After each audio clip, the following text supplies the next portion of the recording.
Il-Ħadd it-Tajjeb. Illum il-Ħadd 24 ta' Marzu, il-Knisja Kattolika tagħti bidu għal ġimgħa mqazza biċ-ċelebrazzjoni ta' Ħadd il-Palm li tfakkar id-dħul trionfali ta' Ġesu f'Ġerusalemm ftit jiem biss qabel il-Passjoni u l-mewt tiegħu. Nilqakom għall-qudiesa tal-lum immexxija mill-Arċisqof Charles Scicluna mill-Konkatedral ta' San Ġwan fil-Belt Valletta. Illum isir ukoll id-berik tradizzjonali tal-Frijaj taż-Żebbuġ.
L-isem tal-Missieru tal-Ibenu tal-Ispiritu Santu, amen. Il-paċi ma'kom. Ħuti eżis mill-blu tar-Randan imqaddes, aħna ħejjejna l-qlub tagħna b'mejjel tandiem u mħabba.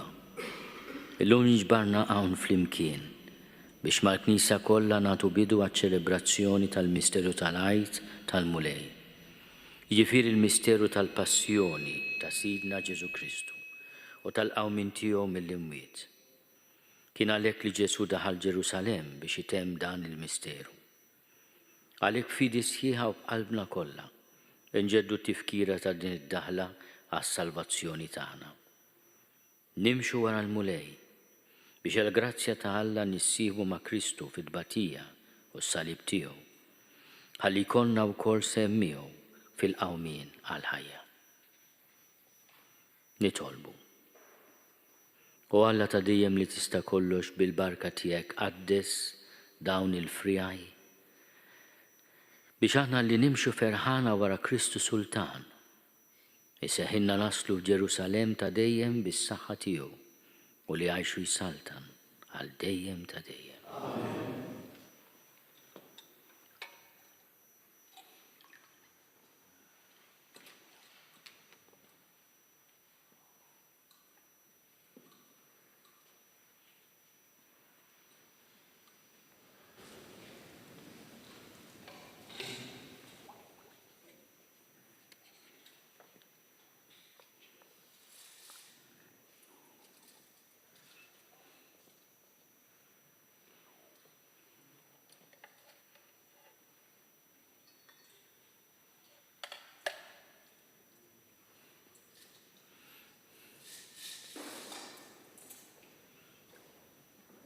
il-mulej jkun f'qalbek u f'fommok biex xandar sewwa kif jixxaq l-Evanġelju tiegħu fl-isem tal-Missieru tal-Iben u tal-Ispiritu Santu.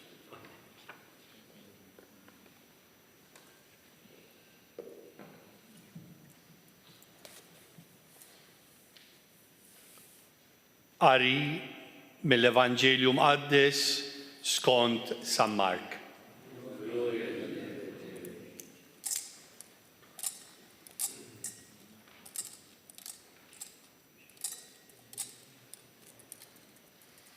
X'kien waslu qrib Ġerusalemm quddiem Betfaġe u Betanja ħdejn l-għolja taż-Żebbuġ, Ġesu bagħat 2 mid-dixxipli tiegħu u qalilhom: morru fir-raħal li hemm biswitkom u kif taslu hemmhekk issibu felu marbut li ħadd qatt għadu ma rikeb fuqu.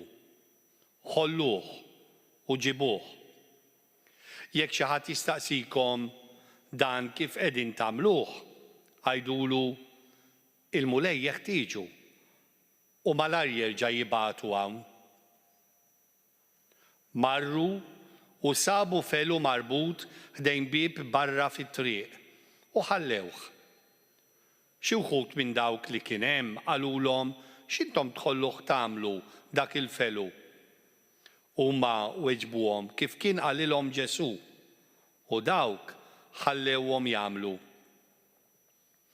Ħadu l-felu lil Ġesu, għedu l-imnatar tagħhom fuq il-felu u Ġesu rikeb fuqu. U bosta nies firxu fit-triq l-imnatar tagħhom u oħrajn xi frieej ħodor li kienu qatgħu mill-għelieqi. U kemm dawk li kienu mixja quddiem u kemm dawk li kienu mixja wara bdew jgħidu: Ożanna, imbierek min ġej f'isem il-mulej. Imbirka is-saltna li ġejja ta' David missierna. Ożanna fil-għola tas-smawiet. Il-kelma tal-mulej.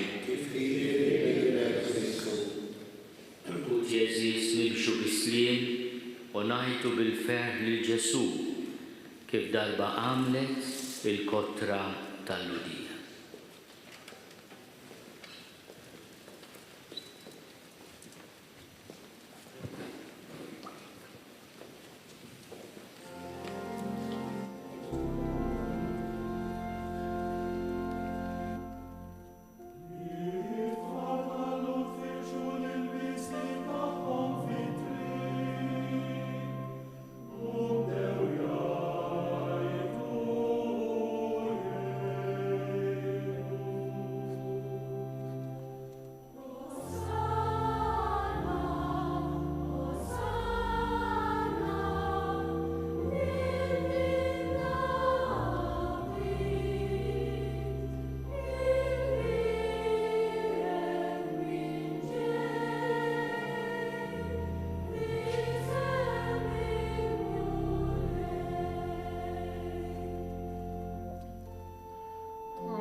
كل ما فيها الدنيا وكل ما يعيش فيها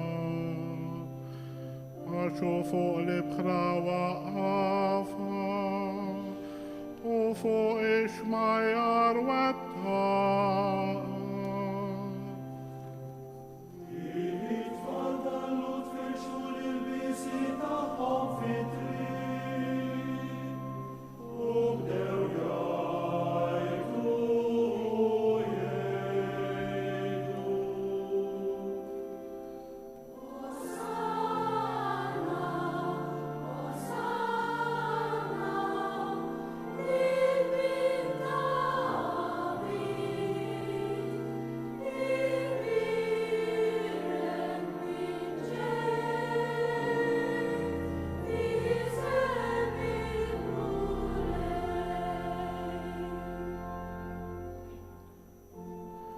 min jista' joqgħod fuq l-għolja tal-mulej u min joqgħod fil-post imqaddes tiegħu.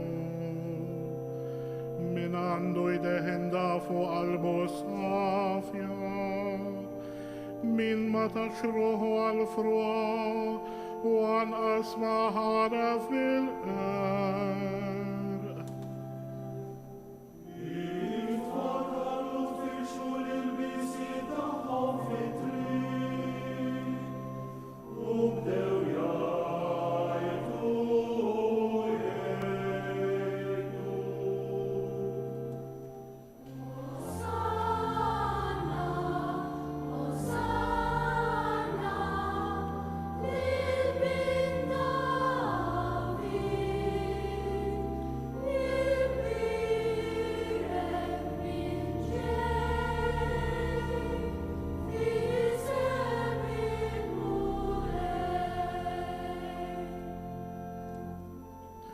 da Nicolò barcaminante il morei, urlas de haomin alla salvatore teo,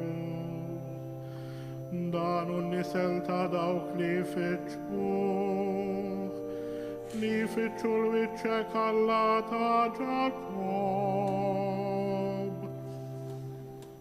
Il falta lut fecciul il visita confitri,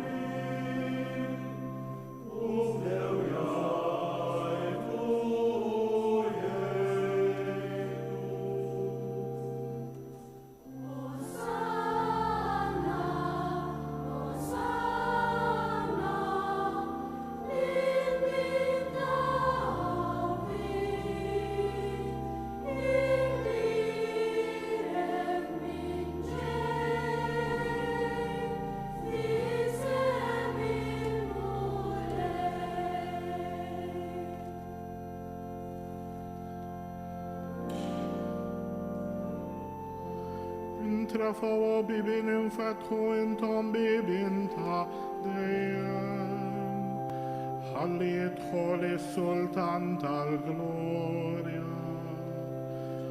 Minudani sultan tal gloria Il mole awi fitta bita Il fada lut fil il visita confit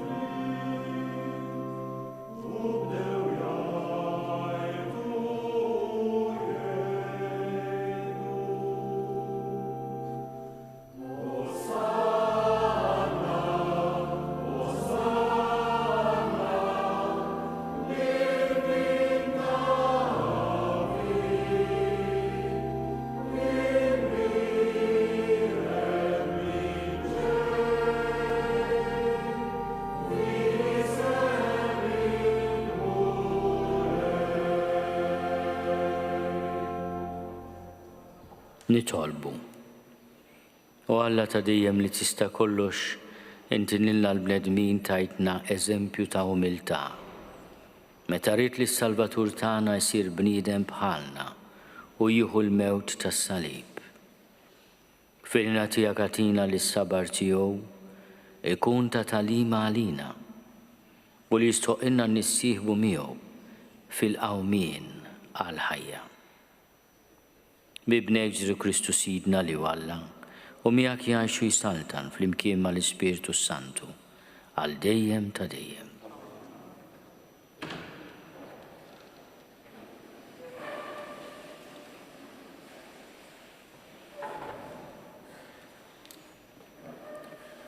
Qari mill-ktieb tal-profeta Iżajja.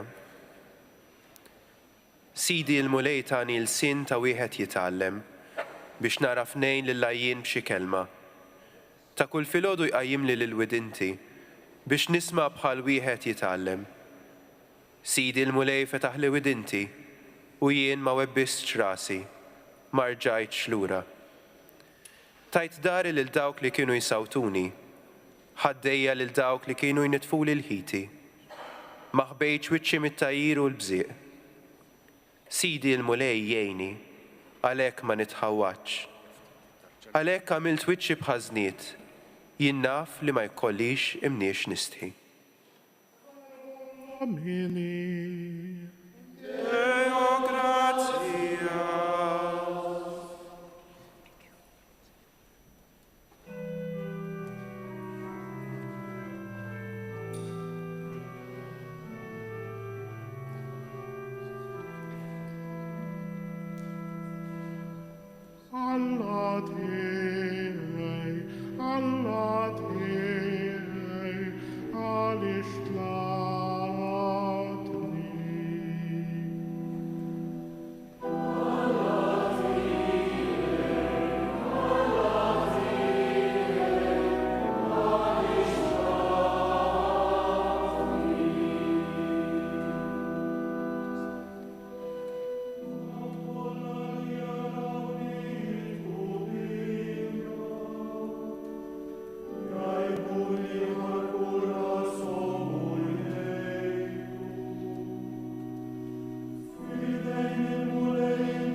Qari mill-littra ta' San Paolo Apostlu lill-Filippin. Ġesu Kristu li għad li kellu n-natura ta' Alla ma għadx ifittex tiegħu li hu daqsalla. Iżda xejjen li ilu nnifsu billi ħan natura tal-sir. Sar jiġbaħ lill-bnedmin u der minn barra bħala bniedem. ċekken li ilu nnifsu billi jobda sal-mewt, anzi, sal-mewt tas-salib. Għalhekk Alla u liħ sa smewwiet u żejnu bl-isem li hu fuq kull isem, biex fl-isem ta' Ġesu, fis-sema, fl-art u f'qiegħ l-art, il-ħlejjaq kollha jinżlu għarkubtejhom u kull ilsien jistqar Ġesu Kristu u l-mulej għal-glorja ta' Alla l-Missier. Verbum Domini.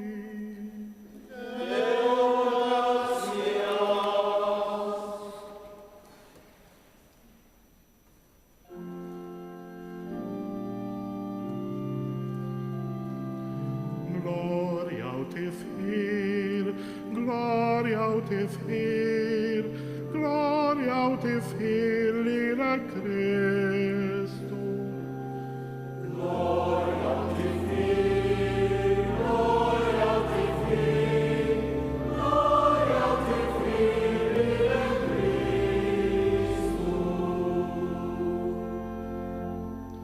minħabba fina Kristu obda sal-mewt, anzi sal-mewt tas-salib, għalhekk Alla olliħ sas-mewt, u sejnu bl-isem li hu fuq kull isem. Gloria ti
Il-passjoni ta' Sidna Ġesu Kristu skont San Mark.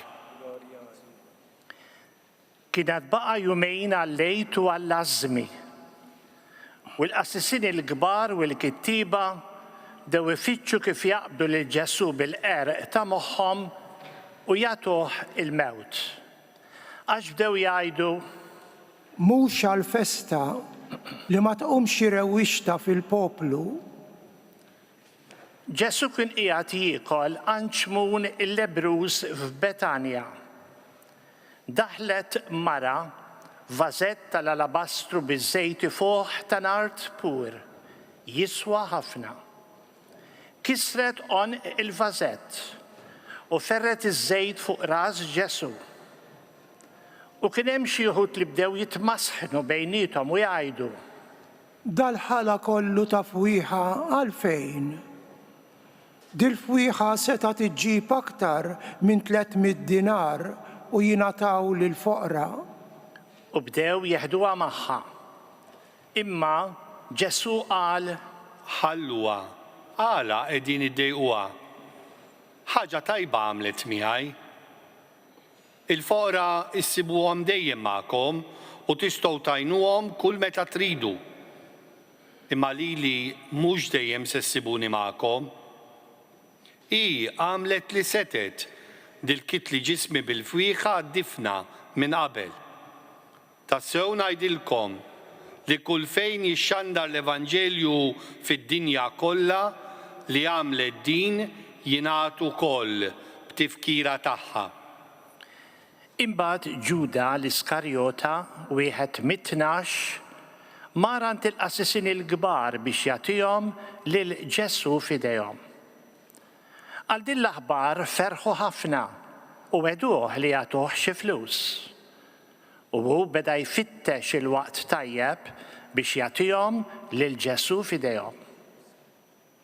Fl-ewwel jum tal-għażmi, meta kienu jissagrifikaw il-ħaruf tal-għejd, id-dixxipli tiegħu qalulu Fejn tridna immorru nħejju biex tiekol l-ikla tal-għajt.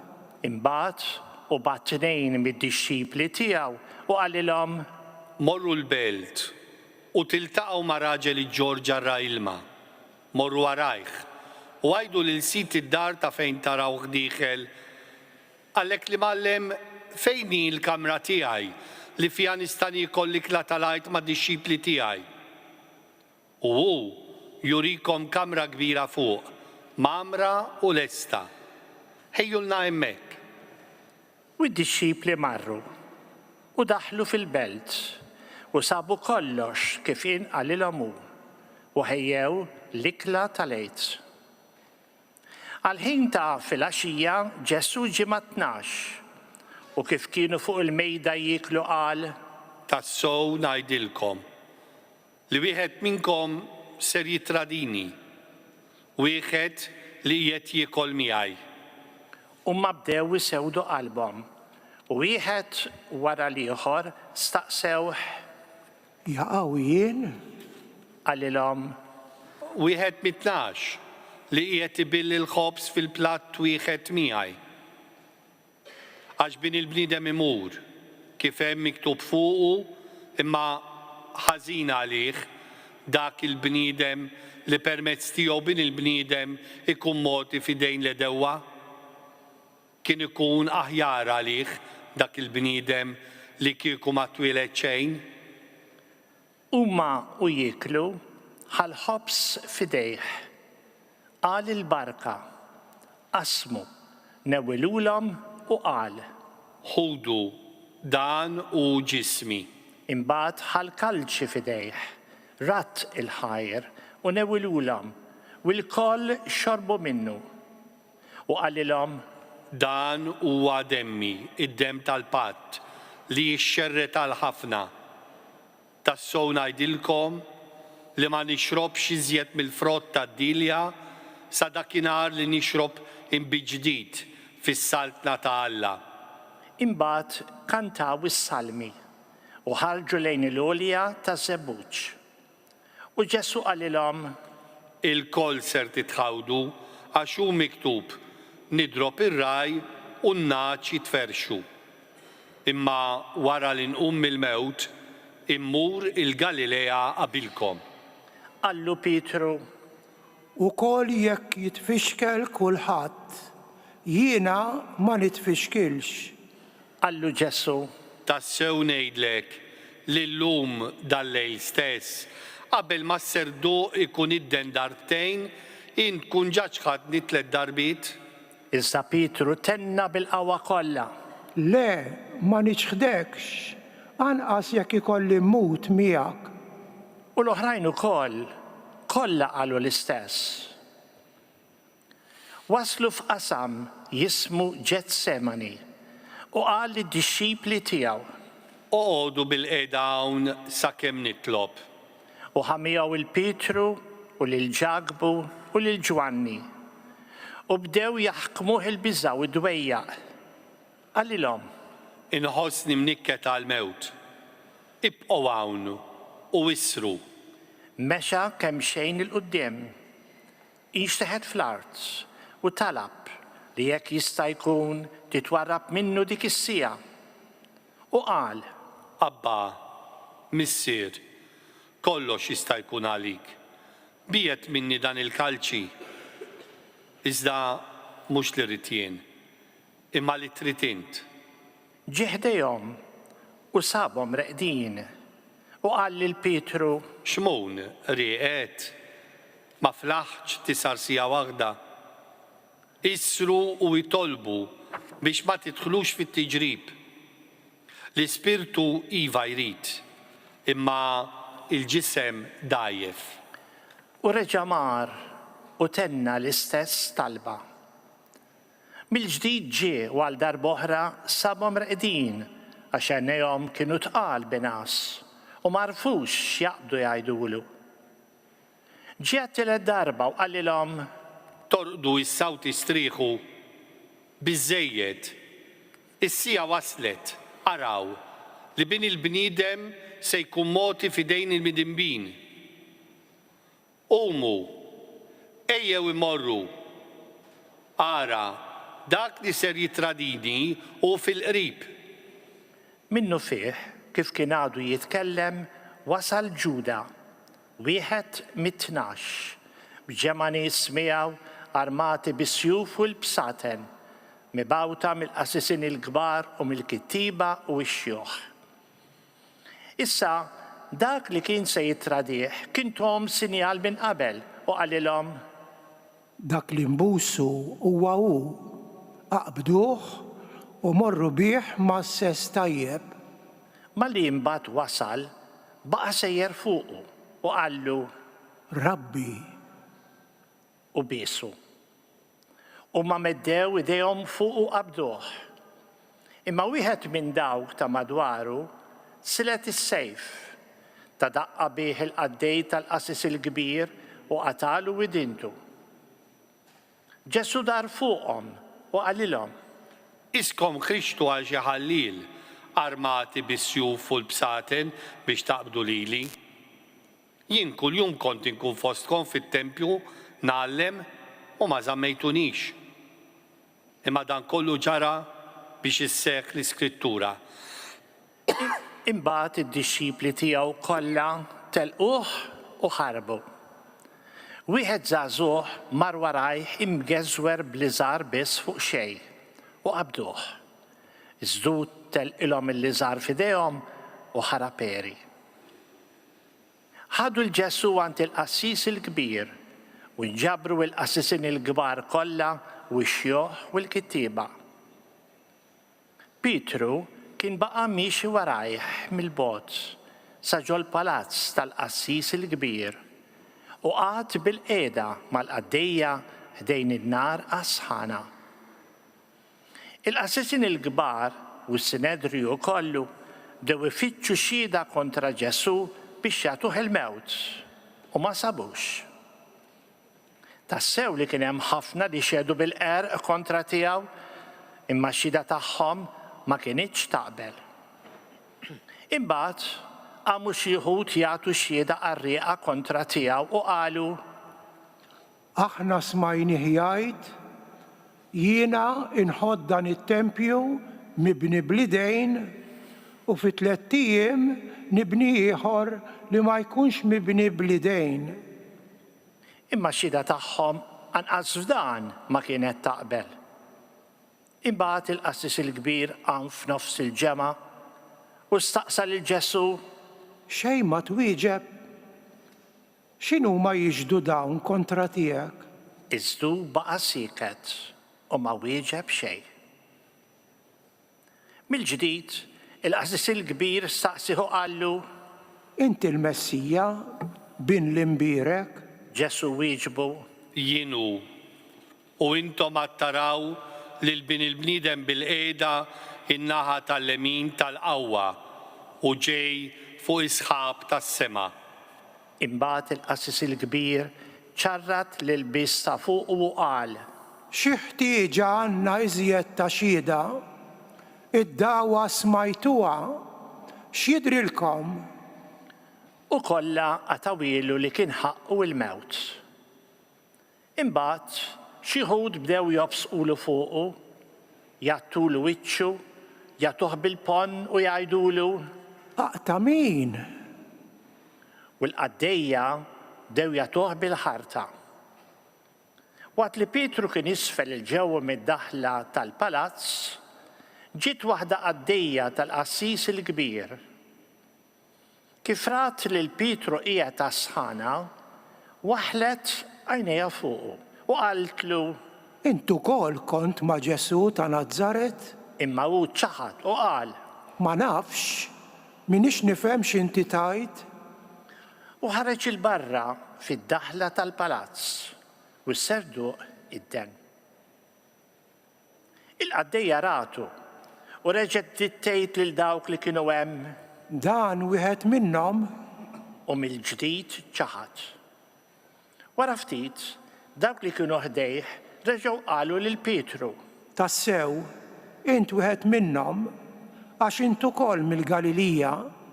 Imbagħad qabad jisħet lilu nnifsu u jaħlef: Jiena ma nafux lil dan il-bniedem li qegħdin issemmu.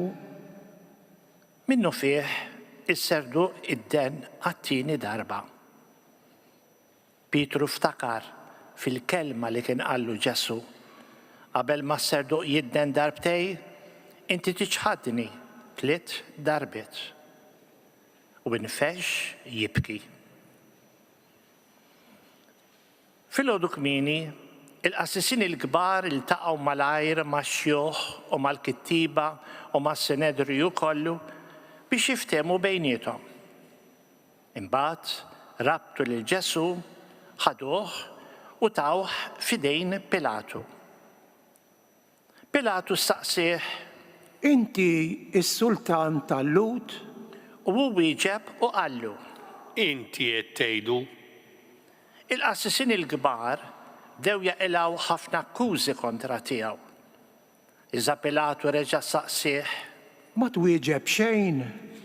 Ara kemm akkużi qegħdin iġibu kontra tiegħek. Imma Ġesu ma wieġeb xejn. Hekk li Pilatu baqa' mistaġeb. F'nhar ta' festa kien jitilqilhom wieħed ħabsi lil dak li kienu jitolbu huma. Issa fil-ħabs kien hemm wieħed jismu Barabba, arrestat flimkien max-xewwiexa li fir-rewwixta kienu qatlu lil xi ħadd. In-nies telgħu u bdew jitolbuh jagħmel kif kien jagħmlilhom dejjem. Qabad Pilatu qalilhom: Tridux nitilqilkom is-Sultan tal-Lut. Għax huwa raf tajjeb li l-qassisin il-kbar kienu taw il-Ġesu fidejh minħabba lejra. Imma l-qassisin il-kbar bdew ixewxu lin-nies li aħjar jitilqilhom lil Barabba. Pilatu reġa' saqsihom u qalilhom: U x'nagħmel imbagħad b'dak li intom issejħulu is-Sultan tal-Lut? Iż-żumma nfexxew jgħidu mill-ġdid. Salbu, Qalilhom Pilatu imma x'għamel ħażin? u maktar bdew jgħidu. Salbu, Pilatu mbagħad biex joġob lin-nies telqilhom lil Barabba. U lil Ġesu wara li taħ swat tawulhom biex isalbuh. Is-soldati ħaduh magħhom ġewwa fil-palazz, jiġifieri l-Pretorju, u sejħu ir-reġiment kollu. Libsuh il-bies aħmar skur u qegħdulu fuq rasu kuruna minsuġa mix-xewk u bdew isellmulu. Islim għalik, Sultan tal-Lut. U qabdu jagħtuh b'qasba fuq rasu, jobsqulu fuqu u jilwu rkubtejhom qudiemu biex jagħtuh qima. Imbagħad, wara li għaddewh biż-żufjett, neżawlu l-libsa l-aħmar u xeddewlu ħwejġu. U ħaduh il-barra biex isalbuh. Kien għaddej wieħed xmun minn Ċireni, missier Xandru u Rufu, ġej lura mir-Raba u ġaluh jerfalu is-salib. U wasluh f'post jismu Golgota li jfisser post il-qorrija. U tawh jixrob imbit imħallat bil-mirra, immu ma rridx jieħu minnu. Imbagħad salbuh u qasmu ħwejġu bejniethom billi tellawhom bix-xorti ħalli kull wieħed jieħu li jmissu. Kienet it-tielet sija x'ħin salbuh. Il-kidba li turi l-ħtija tal-kundanna tiegħu kienet tgħid: is-Sultan tal-Lut. Miegħu salbu wkoll żewġ ħallelin, wieħed fuq il-lemin u l-ieħor fuq ix-xelluk. Dawk li kienu għaddejjin bdew jgħajruh, iċqelqu rashom u jgħidu: Aj palik, int li tħotti t-tempju u tfittex terġa' tibnieh fi 3 ijiem. Inżel minn fuq is-salib u salva lilek innifsek. Hekk ukoll il-qassisin il-kbar bdew jiddieħqu bih bejniethom mal-kittiba u jgħidu: Salva oħrajn lilu nnifsu ma jistax isalva.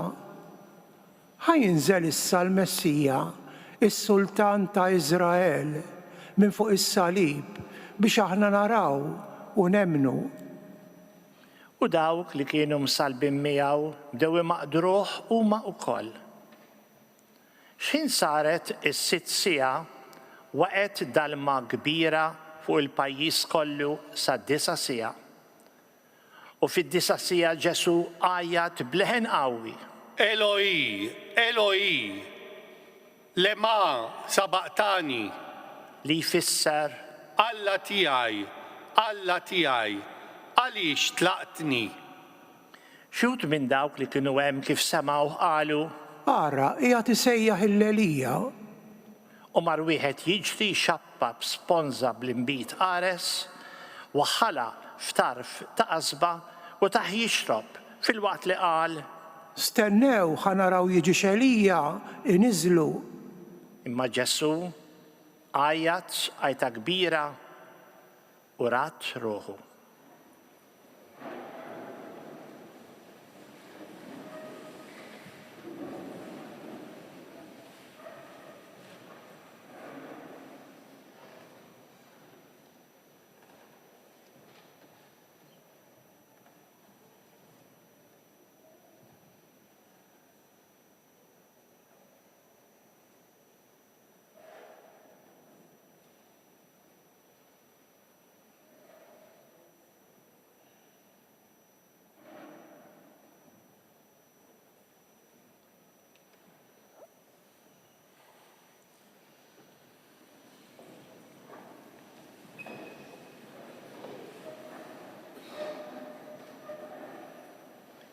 U l-purtira tas-santwarju iċċartet fit-tnejn minn fuq s'isfel.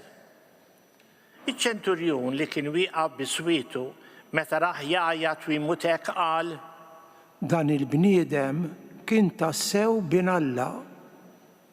kien hemm ukoll xi nisa iħarsu mill-bogħod fosthom Marija ta' Magdala, Marija Ġagbu iż-żgħir u Ġosè u Salomi. U dawn, meta Ġesu kien fil-Galilija, kienu jmorru miegħu u jaqduh. U kien hemm ukoll bost oħrajn li kienu telgħu Ġerusalemm miegħu. Kien ġa sar fil-għaxija u billi kien jum it-tħejjija jiġifieri lejlet is-Sibt, Giuseppi minn Arimatija, membru magħruf tal-Kunsill, li wkoll kien jistenna s-saltna ta' Alla, għamel il-ħila. Daħal quddiem Pilatu u talbu il-ġisem ta' Ġesu. Pilatu staġeb li kien ġa miet. Bata ċ-ċenturjun u staqsih jekk kienx ilu li miet. Meta mbagħad sar jaf mingħand iċ-ċenturjun tal-ġisem ta' Ġesu lil Giuseppi u dan ixtara l-iżgħar tal-għażel. Niżżel il-Ġesu mis-salib. Keffnu fil-liżgħar u qiegħdu f'qabar imħaffer fil-blat. Imbagħad gerbeb ġebla fid-daħla tal-qabar. Marija ta' Magdala u Marija Ġosè għadu jaraw fejn tqiegħed. Il-kelma tal-mulej. Tifħir lilek Kristu.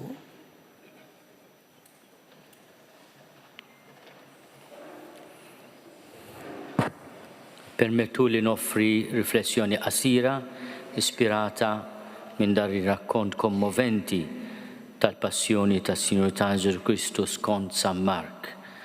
First of all, I would like to greet our English-speaking friends who are with us today as we start the solemn celebration of Holy Week and Palm Sunday, the Sunday dedicated to the Passion of our Lord Jesus Christ. We have just read the Passion according to Saint Mark. Tradizzjonalment aħna meta niftakru Ġesu fuq is-salib, niftakru fis-seba' kelmiet tiegħu. Il-Vanġelu ta' San Mark jagħtina din il-kelma għażiża li smajna, waħda mis-seba'. Li ġejja mis-Salm 22, Ġesu minnhom fit-turufnament kbir tal-passjoni ħarxa li għadda minna,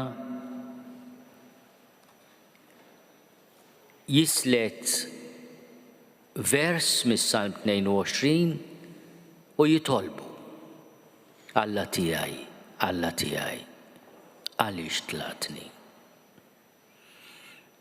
L-ewwel irdu nifhmu huwa li Ġesu waqt li jagħmel din it-tnejjida li ħirġa mill-qalb qiegħed jitlob. Imma qiegħed ukoll jingħaqad ma' kull wieħed waħda minna meta aħna minħabba dnubietna, minħabba l-egoizmu tagħna, il-fruwa tagħna, nitbedu minn Alla. U nibdew induqu ħajja mingħajr Alla. Għaliex tlaqtni? L-esperjenza li għamel Ġesu fuq is-salib tixbaħ l-esperjenza ta' min huwa totalment abbandonat minn Alla. Jew għax iritu, jew minħabba ċirkustanzi tal-ħajja jħossu hekk. Aħna nafu fid-dawl tal-qawmin ta' Ġesu mill-imwiet li l-missier ma jabbandunax lill-ibnu. U f'ibnu lanqas jabbanduna lill-ebda wieħed waħda minna. Imma llum nitolbu ħafna għal ħutna li telqu lill-Alla tbedu minnu, jew minħabba id-dulur, il-vjolenza tad-dinja iħossu li Alla telaqhom.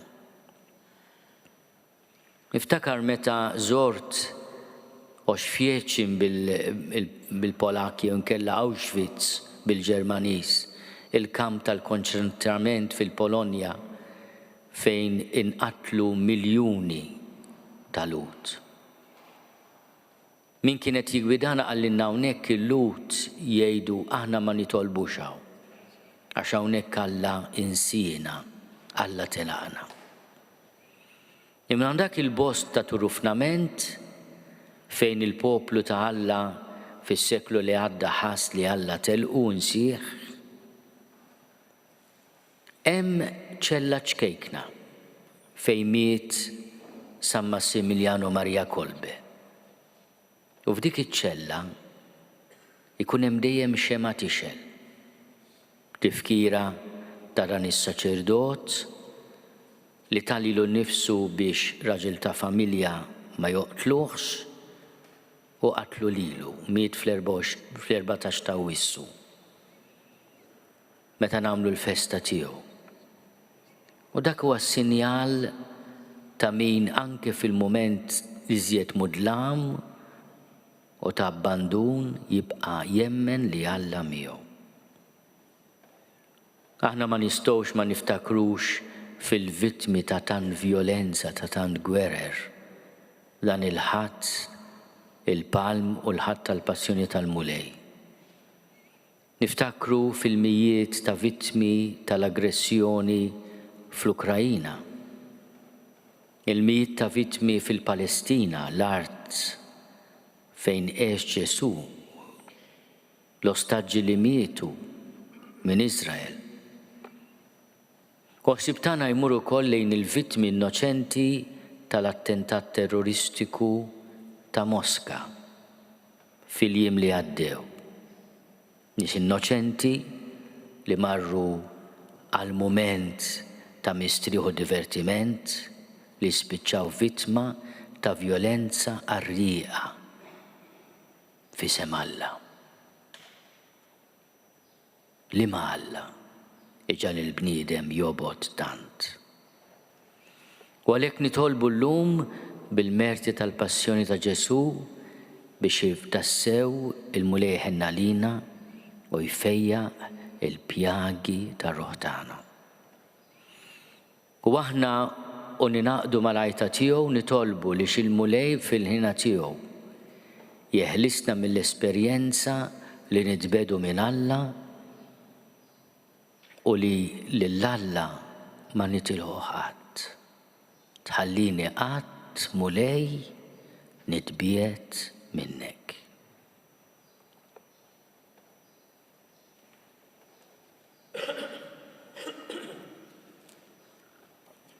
Jina nemmen falla wieħed il-missier li jista' kollox li ħalaq is-sema u l-art, dak kollu li jidher u dak li ma jidirx. U f'mulej wieħed Ġesu Kristu, iben waħdini ta' Alla, imnissel minn missier qabel kull żmien.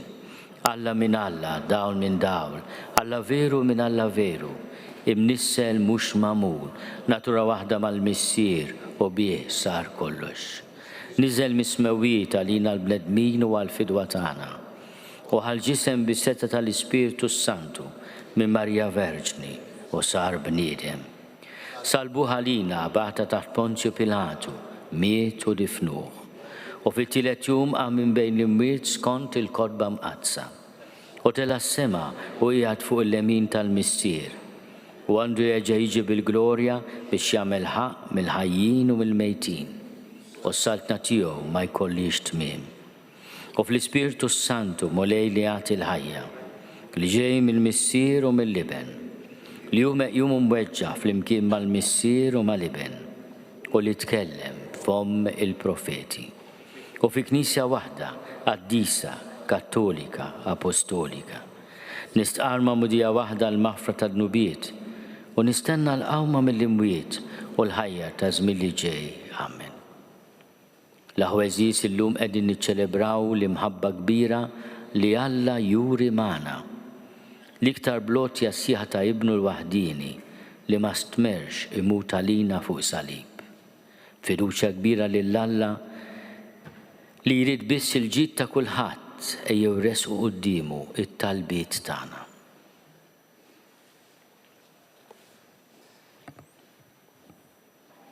Għall-Knisja.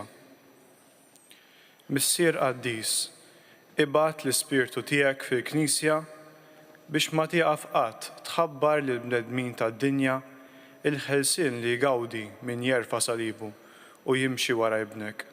Nituq. Dominum de precemur. Seru.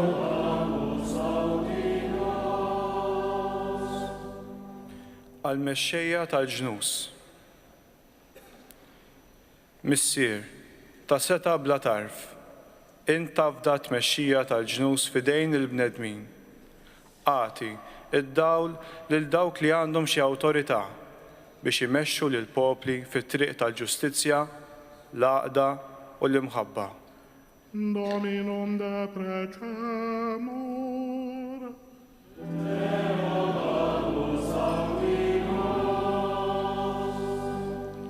Għal dawk li qegħdin ibatu inġustizzji.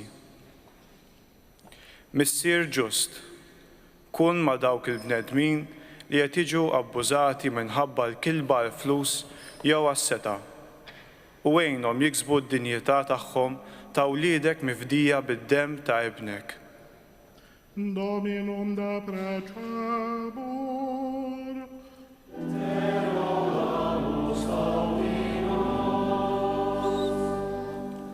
Għal morda u għal dawk li jieħdu ħsiebhom. Missier il-ħajja, għati l-fejqan lil dawk li huma morda, għaw il-qalb ta' min jidur bihom. Sabbar lil min qed iġarrab in-niket tat-telfa u qawwina l-kol fit-tama ta' żminijiet aħjar. Dominum de precemur.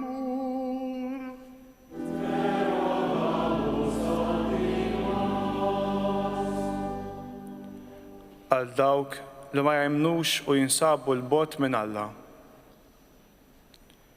Missier it-tieba, rattab il-qlub ta' dawk li ma jemnux fik, biex huma wkoll jiduqu l-għena u l-paċi tiegħek u għati l-grazzja tal-konverżjoni lil dawk li jemnu fik, iżda jinsabu l-bot minnek. Dominum de precemur.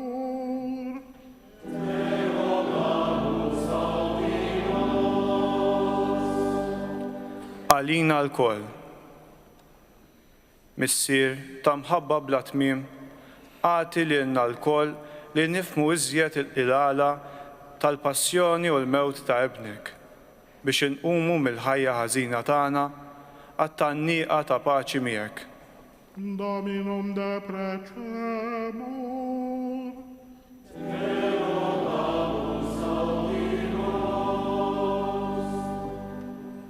Missieru Alla tagħna inti tatina li ta' kull sena niftakru bil-qima fil-misteru tal-mewt u l-qawmien ta' ibnek.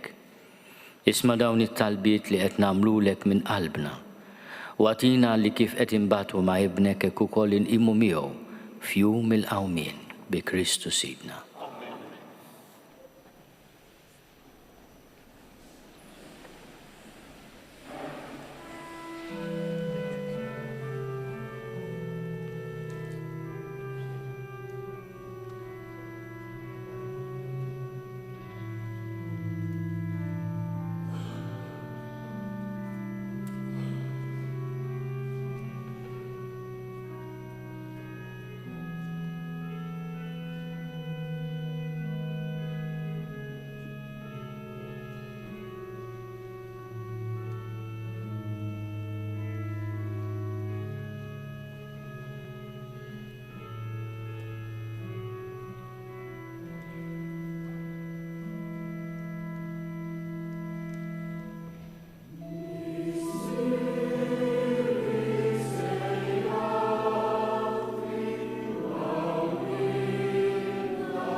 Tolbu ħuti biex is-sagrifiċċju tiegħi u tagħkom ikun joħġob lill-Alla l-missier li jista' kollox. Għal ħtiġijiet tagħna u ta' Knisja mqazza kollha tiegħu. Għal passjoni ta' ibnek il-waħdini taffi issa mulej il-korla tiegħek għalina, mhux għax jistoqilna minħabba xi għemil tagħna, iżda bil-qawwa tal-ħnina tiegħek u ta' dan is-sagrifiċċju waħdini li sejrin nofrulek bi Kristu Sidna. Amen. Il-mulej ma'kom. U miegħek ukoll. Nerfgħu lubna l-fuq. Nerfgħu lejn il-mulej. Niżuħaj lill-mulej Alla tagħna. Hekk sewwa u xieraq. Sewwa u xieraq tassew mulej missier qaddis Alla ta' dejjem li tista' kollox. Tajjeb u taġid tas-salvazzjoni tagħna li dejjem u kullimkien inrodulek ħajr bi Kristu Sidna. U li ma kellux ħtija oġbu jbati għal ħatja u għal ħżina jilqadu kundanna li ma kienx ħaqqu. Bil-mewt tiegħu ħassar il-ħtijiet tagħna u bil-qawmin tiegħu għal ħajja kiseb għalina il-ġustifikazzjoni. Għalhekk flimkien mal-anġli kollha aħna wkoll infaħruk u b'feħ kbir intennulek.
Għaddis tassew int mulej jistħollok it-tifħir tal-ħolqien kollu. Għax bibnek Ġesu Kristu Sidna bil-qawwa tal-Ispiritu Santu inti tagħti l-ħajja kollox tqaddes u tibqa' dejjem tiġbor għalik poplu biex mintluħ ix-xemsa nżula jissirlek offerta safja. Għalhekk mulej ġejna quddiemek b'dawn l-offerti biex ikunu ikkonsagrati lilek. Minn ċokoltana nitolbuk qaddishom bl-Ispiritu tiegħek biex isiru l-ġisem u d-dem ta' ibnek Ġesu Kristu Sidna li bi kmandament tiegħu qegħdin iċċelebraw dan il-mister. Għaxu fil-lejl li fih ingħata għalina ħal ħobs, radlek il-ħajr, birek, qasam, tal id-dixxipli tiegħu u qal. Ħudu u kulu l-koll minn dan, għax dan huwa ġismi li jingħata għalikom.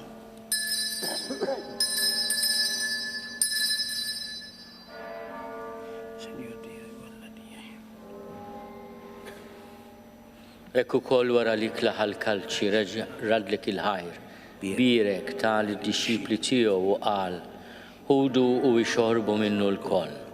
Għax dan huwa l-kalċi ta' demmi tal-patt il-ġdid li jibqa' għal dejjem.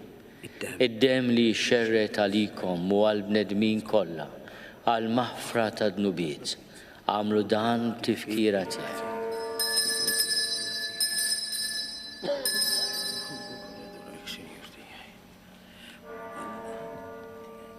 Danu l-misteru tal-fidi.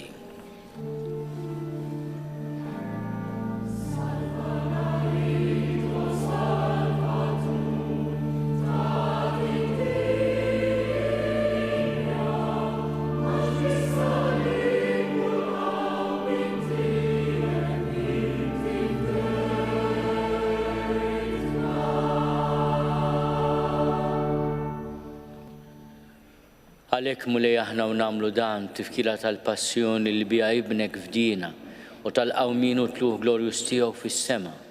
Aħna li qegħdin nistennew u nittamaw it-tieni miġja tiegħu brat il-ħaj nofrulek dan is-sagrifiċċju ħaj u qaddis. Ħares nitolbuk lejn l-offerta tal-Knisja tiegħek. Ara fiha l-vittma li bis-sagrifiċċju tagħha rid terġa' tħabbibna miegħek. Għamel li aħna li se nissaħħu bil-ġisem u d-dem ta' ibnek, nimtlew bl-ispirtu qaddis tiegħu u nkunu ġisem wieħed u ruħ waħda fi Kristu. Nitolbuk li jagħmel minna offerta li tibqa' dejjem quddiemek biex inkunu nistgħu niksbu l-wirt mal-mażulin tiegħek, mal-Verġni imqazza Ommalla Marija, mal-arus tagħha San Giuseppe, mal-Apostli, mal-martri glorjużi tiegħek, ma' San Ġwanni l-Battista u mal-qaddisin kollha li kif nittamaw jidħlu dejjem għalina quddiemek. Għamel nitolbuk mulej li din il-vittma li terġa' tħabbibna miegħek tkun taslim u salvazzjoni għad-dinja kollha. Wettaq fil-fidi u fl-imħabba l-Knisja tiegħek tul il-mixja tagħha fid-dinja. Il-qaddej tiegħek il-Papa Franġisku, l-Isqof tagħna Charles, l-Isqof Joseph li qiegħed jgħinu, l-isfijiet u l-ministri kollha tiegħek u l-poplu kollu li inti ksibt għalik. Il-qabitjiba it-talbu x-xewqat ta' din il-familja li jintritta tinġabar madwarek. Qader missier ħanin lill-uliedek kollha kull fejn jinsabu u għaqadhom miegħek il-koll. Ħen għal ħutna mejtin u għal dawk kollha li ħallew din il-ħajja fis-sewwa tiegħek. Daħħalhom fis-saltna tiegħek fejn ittamaw li aħna wkoll qed naslu biex il-koll flimkien nitaxqu għal dejjem bis-sebħ tiegħek bi Kristu sidna li bih intfawwar id-dinja b'kull ġid. Bi Kristu ma' Kristu fi Kristu, jingħata lilek Alla Missier li tista' kollox flimkien mal-Ispirtu Santu, kull ġieħu glorja għal dejjem ta' dejjem. Amen. Ejjew nitolbu kif għallimna u ridna nagħmlu li ben ta' Alla għas-salvazzjoni tagħna. Missierna li inti fis-smowiet jitqaddis ismek, tiġi saltnatek, ikun li trid int kif is-sema hekk fl-art. Obżna ta' kuljum matina llum, aħfrinna dnubietna bħalma naħfru lil minhu ħati għalina. La daħalniex fit-tiġrib, iżda eħlisna mid-deni. Eħlisna nitolbuk mulej minn kull deni. Għatina fit-tiebu ħlina tiegħek il-paċi fi żmienna biex inkunu ħielsa dejjem midnub u mħarsa minn kull inkwiet. Aħna u nistennew u nittamaw ilejna u l-miġja tas-Salvatur tagħna Ġesu Kristu. Għax tiegħek hija saltna l-qawwa u l-glorja għal dejjem. Mulej Ġesu Kristu li għat lill-Apostli tiegħek, inħallilkom is-sliem nagħtikom is-sliem tiegħi la tħares lejn dnubietna. Iżda ħares lejn il-fidi tal-Knisja tiegħek. Għatija slimu l-għaqda li jint trid fiha, int li tgħixu s-saltan għal dejjem ta' dejjem. Amen. Il-paċi tal-mulej tkun dejjem magħkom. U miegħek ukoll. Għatu l-paċi lil xulxin.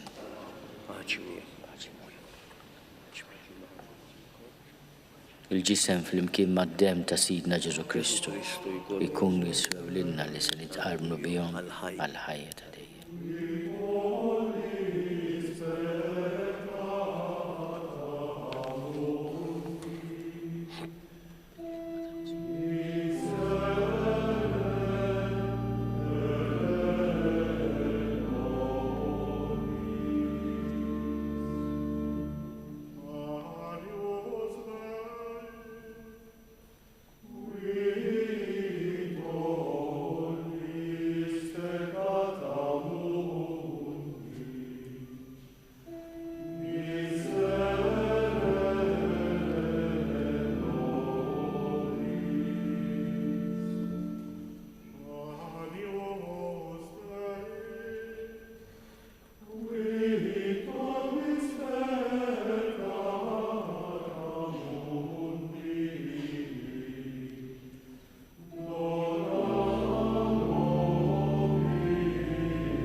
Dawnu l-ħaruf talla, dawnu li neħidnu biet tad-dinja, Ħenin dawk li huma mistiedna l-ikla tal-ħaruf. Mulej ma jistoqlix li tidħol taħt is-saqaf tiegħi, iżda biss kelma waħda u ruħi tkun infejqa.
nitolbu. Issa li tqarbilna bid-don qaddis tiegħek fiċ-ċokontana mulej nitolbuk biex bħalma bil-mewt ta' ibnek tajtna t-tama tal-ħwejjeġ li nemmnu, hekk ukoll bil-qawmin tiegħu għall-ħajja twassalna l-premju lejh aħna miexja bi Kristu Sidna.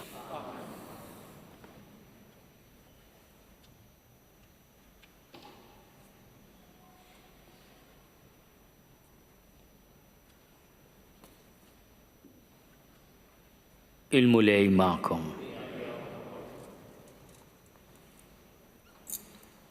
Iberikkom Alla li jista' kollox, il-Missier u l-Iben u l-Ispirtu Santu.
Naslu fit-tmiem din il-quddisa f'ħatt il-palm il-Konkatedral ta' San Ġwan fil-Belt.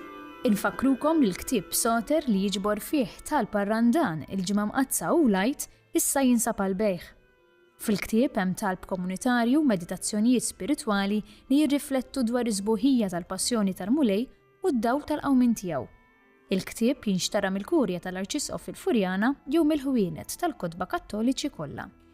Inħeġġukom ukoll sabiex matul il-ġimgħa mqazza tattendu tipparteċipaw fiċ-ċelebrazzjonijiet ta' Tridu tal-Għid fil-parroċċi. Tista' tiċċekkja x'hemm fil-parroċċa tiegħek u anke f'parroċċi oħra billi żżur il-website ħinijiet.knisja.mt. Nawguralkom il-kumplament tal-ħadd it-tajjeb.